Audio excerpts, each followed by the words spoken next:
Et salut, alors je sors de L'Aventura, le nouveau film de Sophie Le Tourneur qui fait suite à Voyage en Italie. Rassurez-vous, vous n'avez pas besoin de voir Voyage en Italie si vous voulez aller voir L'Aventura. Comme d'habitude avec Sophie Le Tourneur, déjà c'est génial, mais comme d'habitude c'est également très naturaliste. C'est-à-dire que de ce que j'ai compris du processus pour filmer ce film-là, en fait c'est une retranscription de ses propres vacances qu'elle a fait, rejouées par des acteurs. Donc on a un sentiment pur en fait, pur de vacances et pur de cette sensation très stressante en fait des vacances qui va parfaitement avec le moment dans lequel ce film là sort, puisqu'il sort dès mercredi. Et je vous conseille fortement d'aller voir, déjà parce que je trouve que c'est assez brillantissime au niveau du jeu de relais qu'il y a entre l'image et le son. C'est-à-dire qu'il y a un vrai sentiment où au niveau du son c'est le bordel, il y a énormément de bruit, il y a beaucoup de choses qui se passent, mais au niveau de l'image c'est très doux. Notre regard se fait vraiment porter par Sophie Le Tourneur. Je trouve ça vraiment très beau ce qui se passe, et la sensation qu'il y a au niveau du cerveau et que ça provoque, c'est vraiment magnifique. C'est la même chose d'ailleurs au niveau du montage, c'est-à-dire que le film est assez décousu finalement,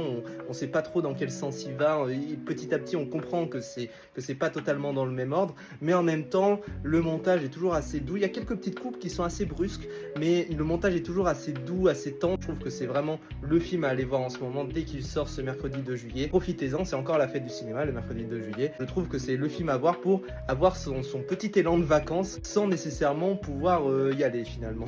C'est ça qui est beau.